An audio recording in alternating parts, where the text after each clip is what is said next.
In the Qur'an, Allah Ta'ala says, and as for the poets, it is the erring ones who follow them. Dost thou not see how they wander aimlessly in every valley? Just a moment, please. Come closer to the microphone and speak slowly. I couldn't get you to say it. Okay. And as for the poets, it is the erring ones who follow them. Dost thou not see how they wander aimlessly? No, yes. Okay, should I just read it through for the... I know what you are saying, but tell me what is the question. Okay, the question is... Bring the Qur'an to me so that I can read the full verse in Arabic and then I'll answer you when you have framed your question, right? Yes, I know. Yes, please. Okay. Yes, please. Is this verse indicating that we shouldn't, or that it's not worthy for our time to study the works of major poets and philosophers because their works and their lives are themselves contradictory? Because this also seems to be true for Western philosophers, that they rarely lived what they preached. Is this an indictment of all philosophy that is outside the religious tradition? And does it mean that we should... You see, when I read this to you, then the answer is already there. Okay.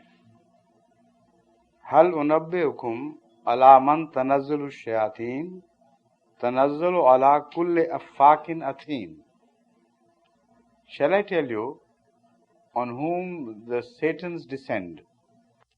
They descend on all liars and sinful people. So you should not follow the liars and the sinful people. That is all you can infer from this. Okay. You understand? Well, the point is that when you study something, you do not always study to follow it. Sometimes you study to rebut it. Okay. Sometimes you study with selective attitude. You pick out the very best and leave the worst. So to study is not forbidden. It is in fact very profoundly respected in Islam. So much so that Hazrat Sallallahu Alaihi Wasallam said that for the sake of gaining knowledge, even if you have to go to the boundaries of China, you go and learn what you can.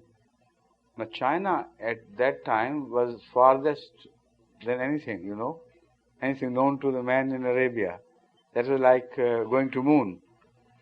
So that is the attitude towards learning. Another thing which you must remember is that once Hazrat Sallallahu Alaihi Wasallam said, Al-Hikmatu Du'allatul Mu'mine, that a word of wisdom, or wisdom itself, is the lost property of a believer.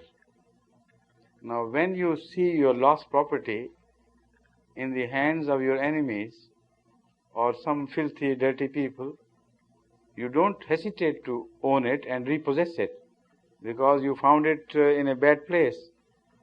So wisdom, wherever it is, belongs to you. You must not be ashamed of it. So these poets you are referring to, these philosophers, they also have some words of wisdom. It's impossible to condemn them as in totality as something totally wrong. So that is why your attitude should be much more broad-minded than this. Exactly.